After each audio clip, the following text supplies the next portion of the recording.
Hi friends, ಎಲ್ರಿಗೂ ಹೊಸ ವಿಡಿಯೋಗೆ ಸ್ವಾಗತ. ನಿನ್ನೆ ನಡೆದ ಇಂಗ್ಲೆಂಡ್ ವರ್ಸಸ್ ಪಾಕಿಸ್ತಾನ್ ಮ್ಯಾಚಲ್ಲಿ ಇಂಗ್ಲೆಂಡ್ ತಂಡ ಒಂದು ಭರ್ಜರಿ ಗೆಲುವನ್ನೇ ಸಾಧಿಸಿತು. ಹಾಗೆ ಗೆದ್ದ ನಂತರ ಇಂಗ್ಲೆಂಡ್ ಟೀಮ್ನ ಕ್ಯಾಪ್ಟನ್ ಆಗಿರತಕ್ಕಂಥ ಹ್ಯಾರಿ ಬ್ರೂಕ್ ಅವರು ಏನೆಲ್ಲ ಹೇಳಿದರು ಸಂಪೂರ್ಣ ಮಾಹಿತಿ ತಿಳ್ಕೊಂಡು ಬರೋಣ. ಅದಕ್ಕಿಂತ ಮುಂಚೆ ನೀವು ಕೂಡ ನಮ್ಮ ಚಾನಲ್ಗೆ ಹೊಸಬರಾಗಿದ್ದರೆ ಈಗಲೇ ನಮ್ಮ ಚಾನಲ್ನ ಸಬ್ಸ್ಕ್ರೈಬ್ ಮಾಡ್ಕೊಳ್ಳಿ. ಹಾಗೆ ಪಕ್ಕದಲ್ಲೇ ಇರೋ ಬೆಲ್ ಐಕಾನ್ ಮೇಲೆ ಆಲ್ ಅಂತ ಕ್ಲಿಕ್ ಮಾಡ್ಕೊಳ್ಳಿ. ನಾವು ಯಾವುದೇ ಹೊಸ ವಿಡಿಯೋ ಅಪ್ಲೋಡ್ ಮಾಡಿದರೂ ಮೊದಲು ನಿಮಗೆ ನೋಟಿಫಿಕೇಶನ್ ಬರುತ್ತೆ.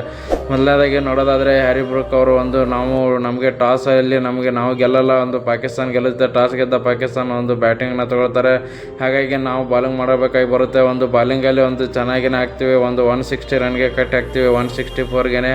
ಹಾಗೆ ನಾವು ನೆಕ್ಸ್ಟ್ ಬ್ಯಾಟಿಂಗ್ ಮಾಡಬೇಕಾದ್ರೆ ಎಲ್ಲರೂ ಕೂಡ ಬ್ಯಾಕ್ ಟು ಬ್ಯಾಕ್ ವಿಕೆಟ್ ಹಾಕ್ತಿರ್ತಾರೆ. ಆ ಟೈಮಲ್ಲಿ ನಾನು ಕ್ಯಾಪ್ಟನ್ ಆಗಿ ನನ್ನ ಕ್ಯಾಪ್ಟನ್ಶಿಪ್ಪನ್ನು ನಿಭಾಯಿಸಬೇಕಾಗಿ ಬರುತ್ತೆ. ಹಾಗೆ ನಾನು ಆಡ್ತಾ 51 ಬಾಲ್ಗೆ 100 ರನ್ ಹೊಡೆದು ನಮ್ಮ ಟೀಮ್ನ ಮುಂದೆ ತೊಗೊಂಡು ಹೋಗ್ತೀನಿ. ಯಾಕಂದರೆ ನಾವು ಈ ಪಾಕಿಸ್ತಾನವನ್ನು ಸೋಲಿಸಲೇಬೇಕಾಗಿತ್ತು. ಯಾಕಂದರೆ ಭಾರತ ತಂಡದ ವಿರುದ್ಧ ದೊಡ್ಡ ಹೇಳಿಕೆಗಳನ್ನ ಕೊಟ್ಟಿದ್ದರು. ನಾವು ಗೆಲ್ತೀವಿ, ನಾವು ಫೈನಲ್ ಬರ್ತೀವಿ ಅಂತ ಹೇಳಿ. ಹಾಗಾಗಿ ನಾವು ಭಾರತ ತಂಡಕ್ಕೋಸ್ಕರನೂ ಕೂಡ ಚೆನ್ನಾಗಿನೇ ಆಡಿದ್ವಿ ಅಂತ ಹೇಳಿದ್ದಾರೆ. ನೋಡೋಣ ನೆಕ್ಸ್ಟ್ ಮ್ಯಾಚಲ್ಲಿ ಪಾಕಿಸ್ತಾನ ಆಲ್ಮೋಸ್ಟ್ ಆಲ್ ಮನೆಗೆ ಹೋದಂಗೆ ಅಂತಲೇ ಹೇಳ್ಬೋದು. ವಿಡಿಯೋ ಇಷ್ಟ ಆಗಿದ್ರೆ ಲೈಕ್ ಮಾಡಿ.